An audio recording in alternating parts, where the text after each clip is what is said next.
So rather than get all mushy and making people cry, Right? I decided something a little bit different this time. Oh. Yeah. I'm going to tell our story. Okay. Yeah, in a little different kind of way. I'm a little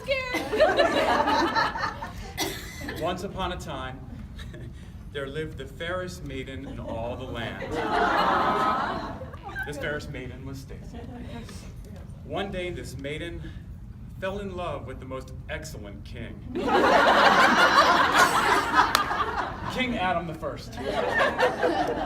This king loved the maiden so much that he swept her off her feet and carried her off to his village and to his castle and made her his queen. Aww. After a few years, they decided to build their kingdom and raise a family. During this time, they realized that living in such a beautiful castle came many castle expenses. The king was doing all he could, but they soon realized it just wasn't enough to take care of his castle and the village. One day, the queen was visited by a fairy godmother. The fairy godmother told the queen of another village where they began selling stones and other materials.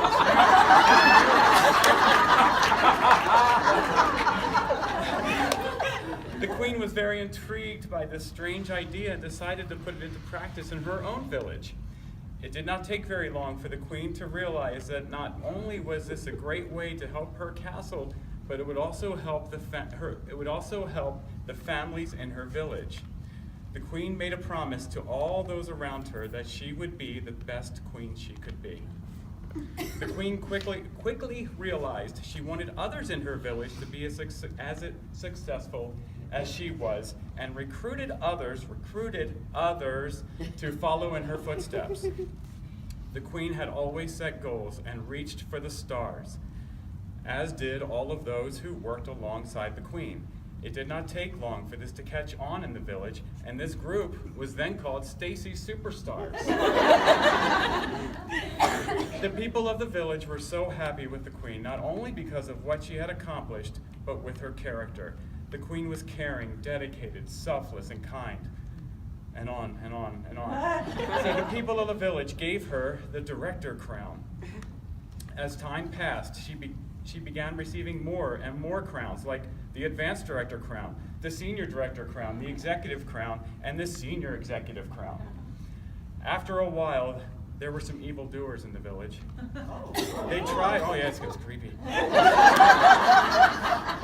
There were some evildoers in the village, and they tried to convince the queen that she should stop this selling of stones and cooking materials and try to sell something that were a little more high worth, like jewelry.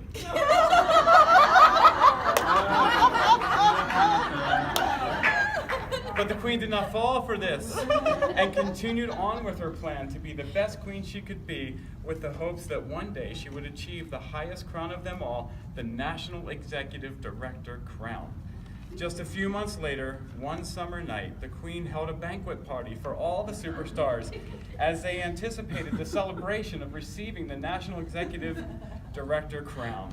The party continued throughout the evening, and as the clock struck 1, it was determined the queen had completed her final goal and realized she would receive that final crown. Everyone continued to celebrate and drink and sing and dance and be merry, and some people sang karaoke.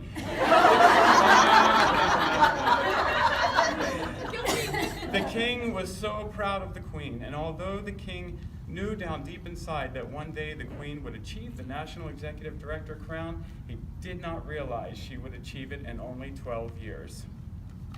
Might have been 11 and a half, but I rounded up. To watch the queen achieve this crown so quickly was magical.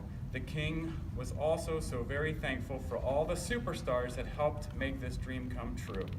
The story does not end here, as this is now the beginning of a new chapter in the story. However, I can tell you, I think I skipped something here.